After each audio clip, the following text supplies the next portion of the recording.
Es uno del Zacatepec y vamos a tener aquí un panteón de tragedias. Bueno, no fue fácil porque a pesar de que yo pueda tener una carrera en la literatura, no la tenía en el mundo deportivo. Entonces yo había publicado un libro de Tomás Balcázar, el abuelo del Chicharito. Fíjense, yo, rojinegro, haciéndole un libro a alguien del Guadalajara. Y al acercarme a ellos, si es un jugador moderno, actual, es muy difícil porque son como una especie de semidioses, ¿no?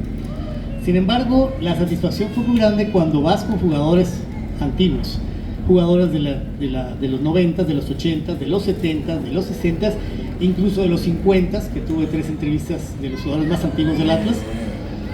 Y ahí, pues es una maravilla porque ellos están llenos de recuerdos, tienen mucho que contar. Y además este es un homenaje al fútbol romántico de antes, porque deben tomar en cuenta que antes se jugaba una vez por semana y se entrenaba 3, y entrenaban cerca de 2 o 3 horas. Evidentemente los futbolistas tenían una cantidad de vida impresionante y además pues se dedicaban a otras cosas también. Unos eran zapateros. El mismo Edwin Cubero empieza a trabajar con su suegro en una empresa de mudanzas que ahora es famosa porque lleva su nombre, Mudanzas Cubero, ¿no? Y a veces se sorprendía a la gente que le traían los muebles a su casa y se bajaba Edwin Cubero a bajar los muebles, porque era otra época, ¿no? O sea, no esta época de que un futbolista gane tantísimo dinero. Por ejemplo, aquí viene una anécdota de Víctor Romelí, jugador del Atlas de los años 70, donde llega Alfredo Tena y le pide su camiseta al final del partido. Y él admiraba a Alfredo Tena, pero no le puede dar la camiseta, porque les daban 2 camisetas para toda la temporada y tenían ellos que lavarlas y demás, ¿no? Y coserlas. Estamos hablando de un fútbol romántico donde los jugadores duraban mucho tiempo, donde ganaban poco dinero. Entonces es más difícil encontrarte con los futbolistas actuales, ¿no? Y aparte porque la directiva actual, pues, de alguna forma, pues, no es evidente, son sus activos, los protege como unos artistas, ¿no? Entonces sí fue muy agradable, sobre todo cuando esos futbolistas ya no estaban y tenía yo que entrevistar a sus parientes, a sus hijos, porque muchos ya habían fallecido, ¿no? Entonces esa fue la parte más bonita, ¿verdad? A ver esas banderas.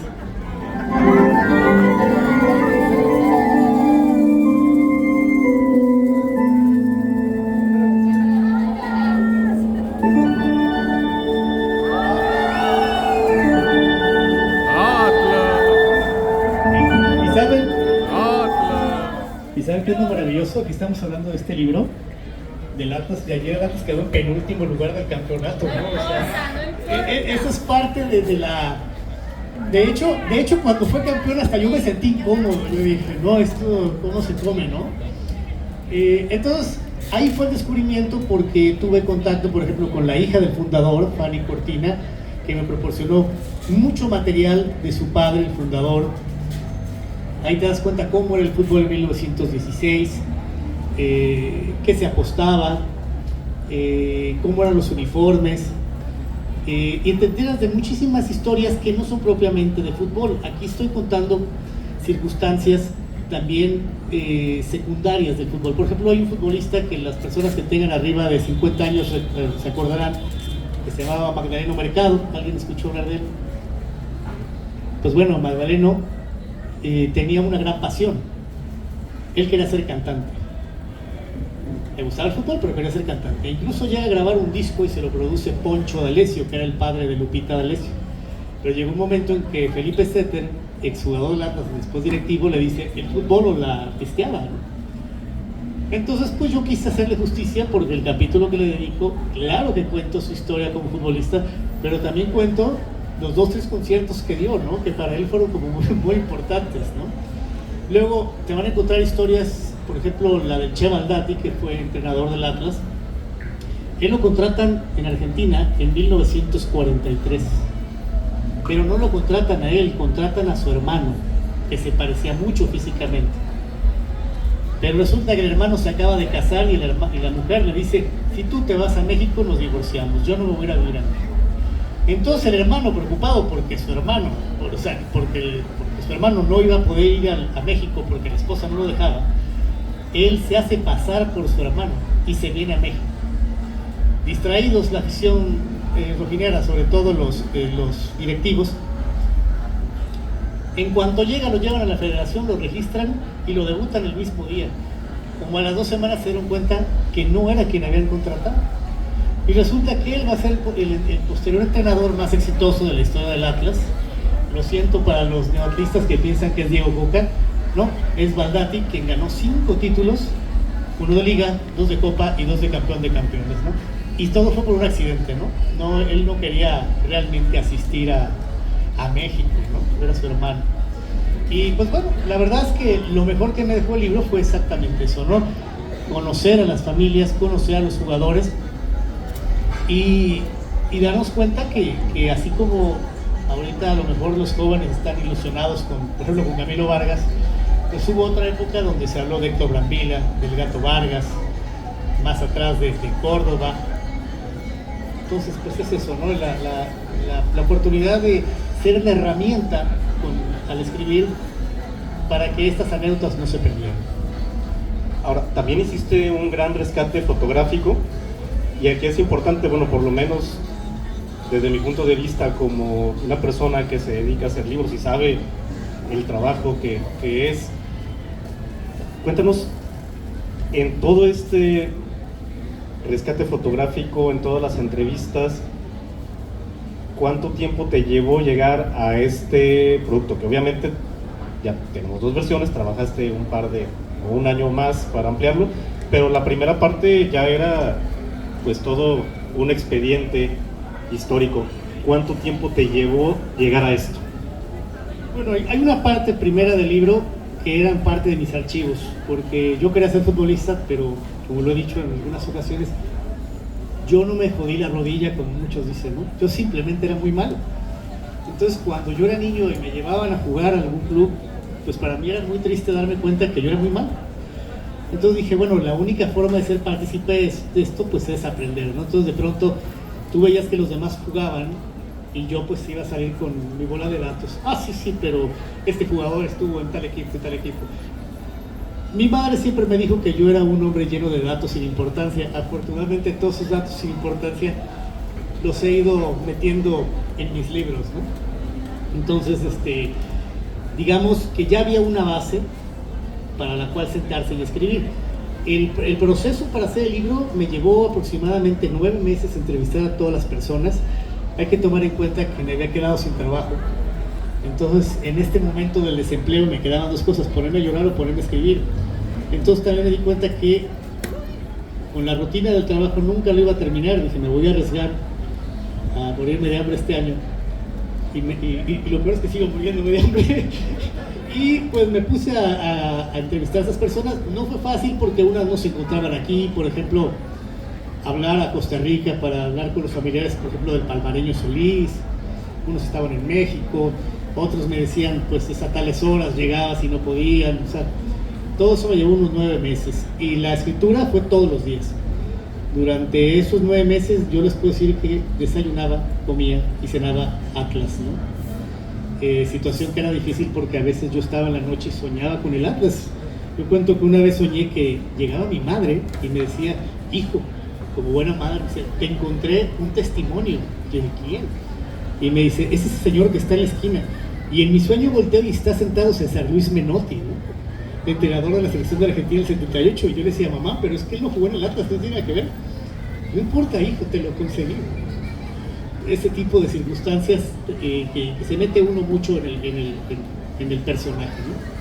Entonces, digamos que en general un año entero de estar trabajando en ello y luego irlo puliendo, clasificar las fotos porque eran demasiadas, las fotos que había conseguido con los familiares que me fueron proporcionando fotografías. Por ejemplo, hay unas fotos que para mí son de las más valiosas, fotos de los fundadores del Atlas, pero antes de fundar el Atlas, o sea, en Londres, en los colegios donde estudiaban. Entonces, cuando uno ve esas fotos, parece que estás viendo una película victoriana, ¿no? Inglesa, ¿no? Y ahí empiezas a ver pues, de dónde sacaron los uniformes y varias cosas más, ¿no? Bueno, como él, Alejandro tiene esta capacidad de evangelizarnos con este club, y quisiera que ustedes aprovecharan y si quieren comentarle algo, preguntarle algo, porque tiene toda la información en la cabeza, sería un buen momento y sería lindo si tienen algún comentario, alguna felicitación para abonar aquí a lo que, yo insisto, yo también la estoy aprendiendo. Nomás tomen en cuenta que me pasa como mucha gente, me acuerdo de cosas antiquísimas, pero si me preguntan qué alineación tuvo el Atlas el día de ayer, les voy a fallar.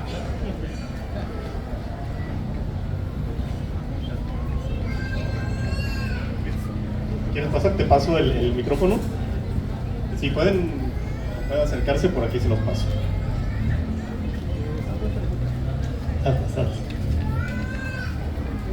¿Por qué rojo y negro?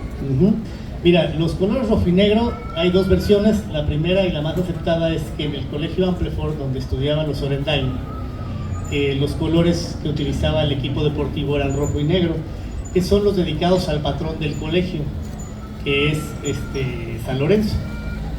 San Lorenzo Mártir es el patrón de ese colegio, del colegio Amplefort, que curiosamente no era el colegio del fundador. El fundador estaba en un colegio que se llamaba San Luis Gonzaga, en Inglaterra, pero pues los Orendain estaban en ese colegio, les gustó el nombre, el color, y el uniforme era la imitación del uniforme que tenía el colegio de los Fernández del Valle. La primera vez que escuché Atlas eran los niños catedráticos. Mi pregunta era, ¿por qué niños? ¿Por qué catedráticos?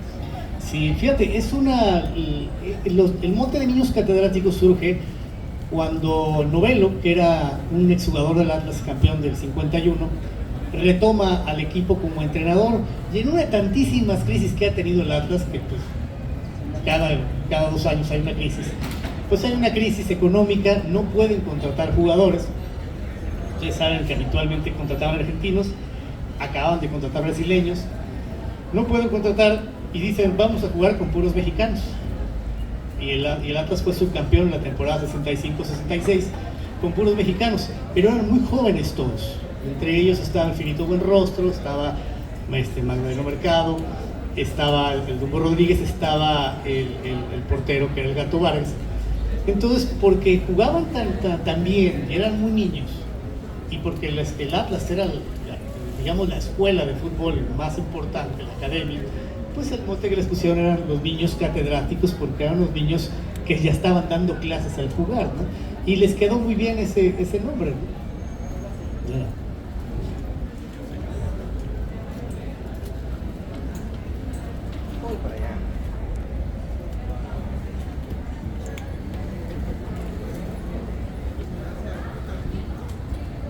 Antes que nada, buenas tardes. Buenas tardes. Y gracias por que se preocupen por ilustrarnos con cosas de la historia. Y bueno, para empezar tengo varias preguntas, pero también no debo de abusar del tiempo. Y a lo largo de su historia, estamos hablando de un poquito más de sus 80 años, de la historia de su profesionalismo del 43. No se escucha. Ok. Exacto, así.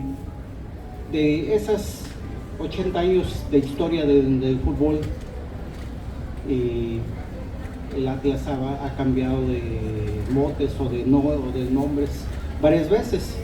Los catedráticos, los académicos, las margaritas, y podríamos hablar por ahí de 3, 4 más motes.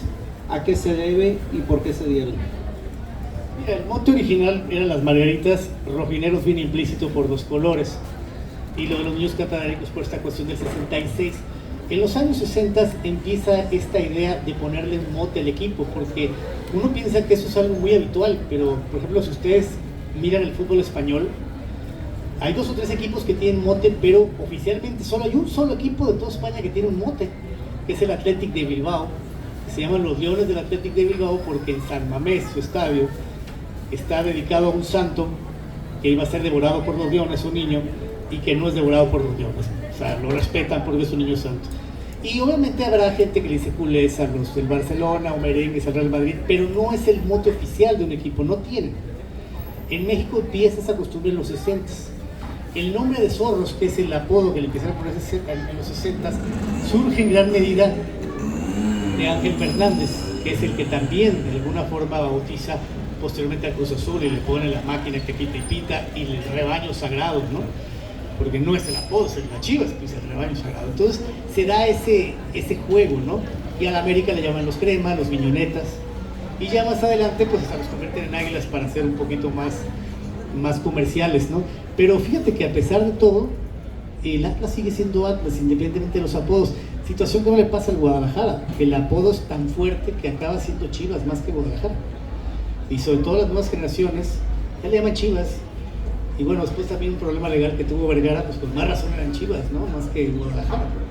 Pero es básicamente ordena a una cuestión, en el caso de Zorros, meramente comercial, aunque había un equipo en las mismas ligas internas del Atlas que se llamaba Zorros, ¿no? Pero no era la intención. También tuvieron un equipo de fútbol americano que llegó a tener ese nombre en los años 50 y pues buscaron un nombre y pusieron para que fuera astuto. O sea, realmente ahí no tiene tanta ciencia como podría tener el caso de Margaritas o Niños Catedráticos o Niños Héroes por aquellos muchachos tan jóvenes en el 99, ¿no? Y para no abusar de del tiempo que me está proporcionando, Siento López Obrador en la mañanera. Ok, sí, iba a decir ni chairo soy. Pero bueno, la siguiente pregunta es algo, una opinión ya muy personal al autor del libro. Es sobre este boom que se ha dado a partir del 2000 hacia la fecha, de alguna manera mercantilizar tanto el fútbol que terminamos trayendo equipos que ya llegó un momento dado de que un equipo en nuestro fútbol nacional, de hecho fue la primera vez que quedó, cuando ganó el segundo campeonato el Atlas, que estuvo a punto de que ese Atlas llegara a la final en la mesa, no en la cancha. Recordemos que un equipo, el Tigres, indebidamente alineó en un momento dado 9 extranjeros. Ah, caray, o sea, a esa descomposición ha llegado nuestro fútbol, de que ya hay más jugadores extranjeros en la cancha que nacionales. Hasta dónde se ha descompuesto o hasta dónde la afición hemos sido cómplices de esa descomposición que se ha dado en nuestro fútbol. Y termino mi bloque de preguntas. Gracias por la atención. Pues mira, hace rato comentábamos que Roberto y yo, que hay un problema con el fútbol. Estamos sobreexpuestos de fútbol. Cuando éramos jóvenes, yo esperaba el fin de semana porque venía el fútbol y nos gustaban todos los equipos, íbamos a ver el fútbol.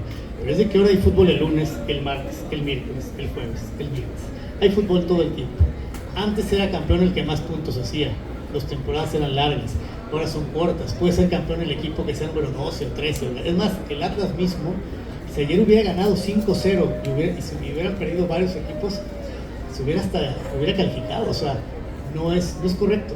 Entonces creo que estamos saturadísimos y va a llegar un momento en que yo creo que empezarán a sufrir esas pérdidas. Yo lo estoy viendo ya en las malas entradas que tienen los equipos, no solo el Atlas. O sea, el Santos, por ejemplo, el Puebla, ya no va la gente al estadio, independientemente de otros factores como la violencia, porque estamos saturadísimos, ¿no? O sea, hay partidos cada rato, ¿no? La liga fulana, la liga perengana, y obviamente eso está haciendo que se pierda ese amor al fútbol. Y además otra cosa, estamos hablando en este libro de personas como Pepe Delgado, que duró 20 años jugando en el Atlas, el Pistachi, que duró toda su vida.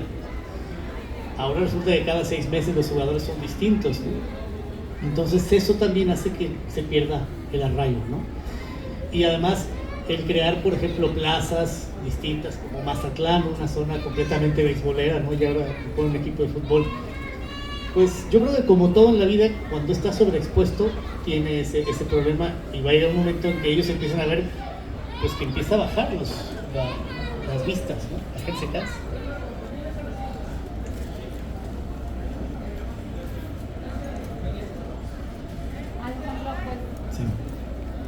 Buenas tardes a todos y sobre todo agradecerte que nos compartas todas estas historias verdaderamente que muchas veces desconocemos.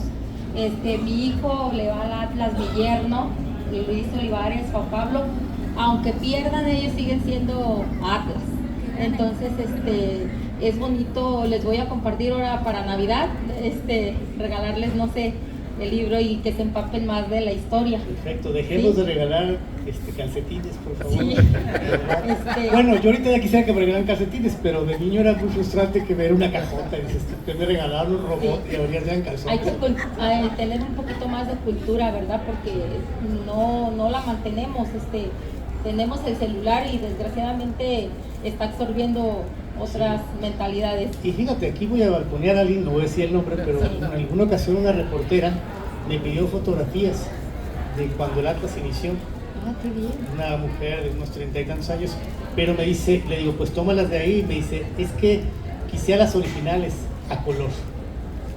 Entonces ahí donde te asombras que hay una parte de la juventud que ignora hasta las cosas más elementales de la cultura. Evidentemente las fotos eran en blanco y negro. Anteriormente. Sí, exacto, las fotos empiezan a verse a color en los periódicos, ya cuando aparece el Heraldo y empiezan a poner esas fotos en los 70s, ¿no? Pero habitualmente las fotos eran a color en los periódicos. Entonces, desde esos detalles he querido yo que se den cuenta, ¿no? De cuánto costaban las cosas, dónde estaban los estadios. Por ejemplo, hay mucha gente que ignora que a pesar de que están las señales, donde está la central camionera, la calle Estadio se llama Estadio porque ahí estaba el estadio. Y antes del estadio estuvo un panteón que se llamó Los Ángeles y lo puedes ver en la siguiente calle, ¿no? Cosas que a veces ignoramos, ¿verdad? Claro, y esas tratamos de meterlas que la gente se entretenga, ¿no? Y aprenda un poquito. Sí, bueno Alejandro, pues te agradezco mucho y me gustaría que le mandaras pues un saludo a Luis Olivares y Juan Pablo Ramírez, que son ellos de verdad, de corazón Atlas. Pues Luis y Juan Pablo, ¿dónde está la cámara? ¿La 8, la 7? Sí, pues Luis y Juan Pablo, pues un saludo muy grande, espero que tengan este libro y lo disfruten, y qué bueno poder compartir una pasión como irle a los rojineros del Atlas. Gracias a ti. ¿Alguna pregunta antes de retirarnos? ¿Dudas? ¿Reclamos? ¿Algún aficionado al Guadalajara que quiera?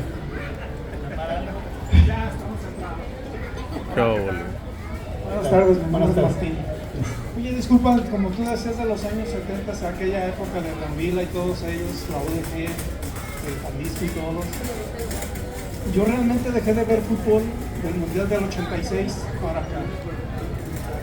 Pero sí, mucho más. Hay tiempos extras, fíjate. Nos fuimos a tiempos extras. Gracias. Yo dejé de ver fútbol del Mundial del 86 para acá porque ya se me hizo un tipo de fútbol más comercial, más de billete, más todo.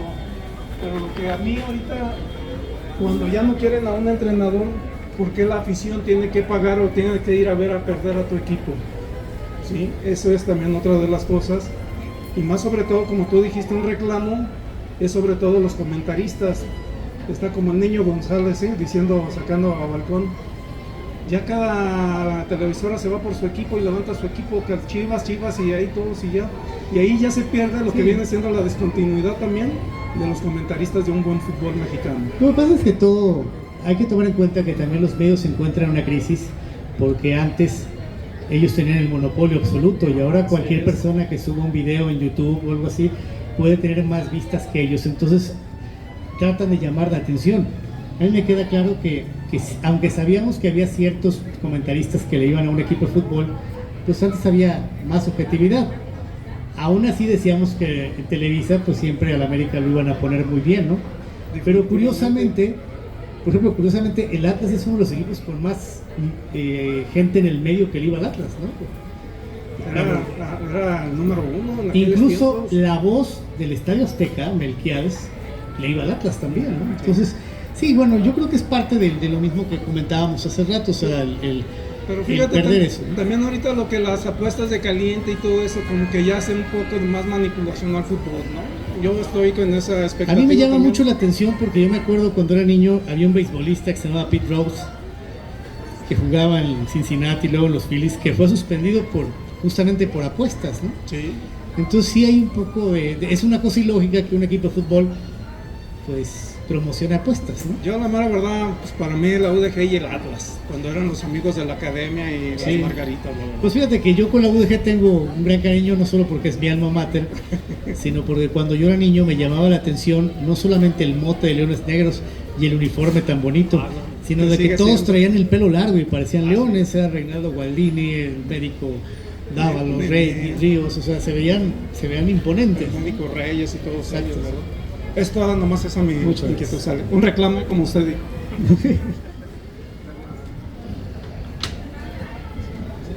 Pues bueno, siempre se disfruta mucho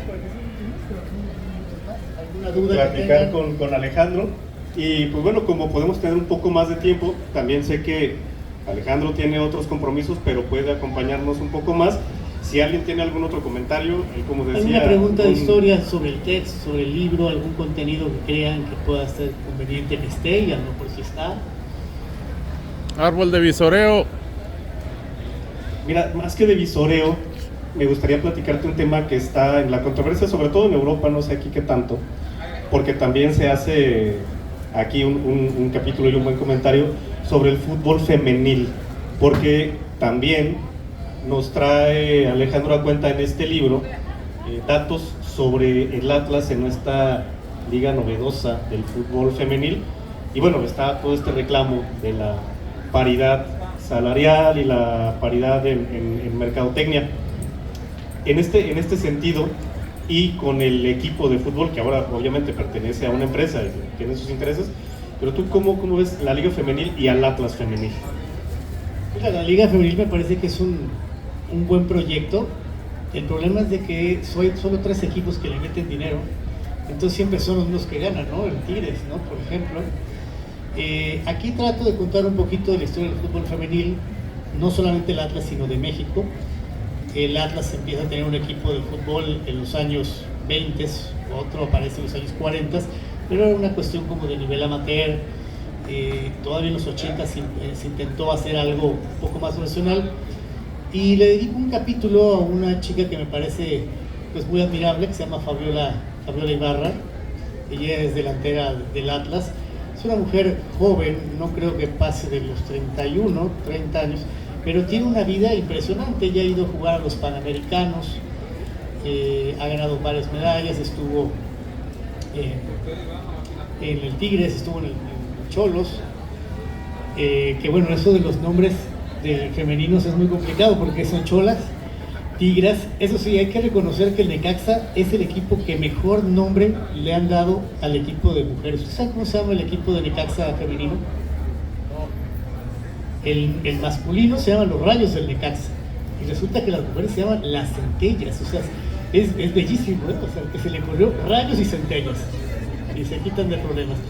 En el caso del Atlas, pues sí han vuelto a retomar el nombre de Margaritas, afortunadamente, porque no le hubieran puesto zorras, ¿no? O sea, sí va a ver muy raro, ¿no? Entonces, y bueno, cuento la historia de ella, las dificultades que tuvo para jugar fútbol, que obviamente tuvo que jugar primero con hombres, y es una chica muy interesante porque incluso en Tonalá hay una unidad deportiva que está dedicada a ella y está bautizada con su nombre, ¿no? A pesar de su juventud, pues tiene una gran carrera. Obviamente en esta segunda edición metí más cosas del fútbol femenil. Si ustedes siguen la liga, pues verán que pues no es un equipo afortunado, le ha ido muy mal, han vendido a sus mejores jugadoras, y bueno, ahí también estoy consciente que son pocas páginas las que le dedico al fútbol femenino, pero esperemos que en un futuro puedan darnos muchas satisfacciones, y sobre todo que se haga la costumbre, ¿no? de ver fútbol femenil, ¿no? Porque hay una cosa que me gusta mucho del fútbol femenil. Tú ves los juegos, se entregan realmente, a veces llegan unas jugadas tremendas, unos golpes tremendos, se levantan como si nada, y tú ves a los hombres, ves a Neymar que lo tocan el cabello y da 20 vueltas, dice, no puede ser, ¿no? Sí, o sea, creo que en ese sentido es más puro el fútbol, ¿no? También a veces un poco más ingenuo, pero más puro. ¿Alguna duda ya para andarnos retirando? Bueno, contenido? importante un comentario, si alguien quiere el libro, aprovechar que está aquí Alejandro para que se lo firme, para tomarse una foto. Tenemos aquí algunos libros, también lo pueden encontrar en la página personal de Alejandro Aquino, así lo encuentran, Alejandro Aquino por Facebook o por Instagram, y en librerías como Carlos Fuentes, Lopa, en la página de Editorial Salto Mortal. Los invito de verdad a leer este libro, a enterarse de esta gran historia. Como han podido darse cuenta, está muy bien documentado y está muy completo. Abarca la historia del Atlas, pero también su historia administrativa, también a sus equipos de fútbol, también el fútbol femenil, con todos estos datos que son valiosos y que nos deja bien en claro, como dije al principio, que más que un libro de fútbol, como lo manifestó Alejandro, es un expediente histórico de nuestra ciudad. Muchísimas gracias a la organización de esta Feria del Libro, a Sergio Fong, a Macario Zamora, a José Barba, a la Dirección de Cultura del Ayuntamiento de Guadalajara, todo su equipo, a Héctor Mendieta por la invitación, a todos ustedes por acompañarnos y por acercarse y por participar. Estoy seguro que pues también Alejandro se lleva muy buen sabor de esta charla y los dejo con él para que se despidan. Gracias. Muchas gracias. Gracias por quedarse y escuchar. Muchas gracias a los aficionados de Guadalajara que andan infiltrados también escuchando. Gracias por su paciencia. Yo los invito a que lean el libro, también a ellos, porque incluso si hubiera un libro del Guadalajara tan completo como este del Atlas, yo sería el primero en comprarlo. Y la verdad se van a divertir porque, como les dije, traté que fuera un libro que le guste a la gente que no le gusta el fútbol. Y sobre todo que le guste a los de las Chivas. Que van a hablar. Muchas gracias. Oh. ¿Cómo Y decía? por cierto, ya nomás como extra para todas las cosas que se cuentan, por ejemplo, relato muchas cosas alrededor de este sitio. Por ejemplo, aquí a 2 cuadras, pues relato cómo fue el festejo del campeón de campeones de 1947-48. Más adelante estaba el mítico café donde se fundó el Atlas, el Café Rimans, en la avenida San Francisco y Placeres. No sé si ustedes sepan qué calle actualmente es la avenida San Francisco. La avenida San Francisco es muy fácil. ¿Dónde está el templo de San Francisco? Allá. Ahora los jóvenes les llaman 2 templos para quitarse problemas, más como el Parque Revolución, el Parque Rojo. Allá. Bueno, la calle que actualmente conocen ustedes como 16 de septiembre se llamó San Francisco. Y en el cruce de Placeres, que es actualmente Madero, se encontraba el sitio donde se fundó el Atlas. Y una cuadra donde está el cruce de la calle Madero y Colón, en donde estaba un Lidl, allá arriba, en ese edificio bonito, estaba un odontólogo que se llamaba Francisco Quintero, que es ahí donde se firma el acta constitutiva. O sea, y eso es lo que trato yo en cada capítulo que vamos viendo, dónde estaban estas cosas, ¿no? Para que ustedes se imaginen cómo era la Guadalajara de antaño, ¿no? Muchas gracias y aquí estamos a sus órdenes.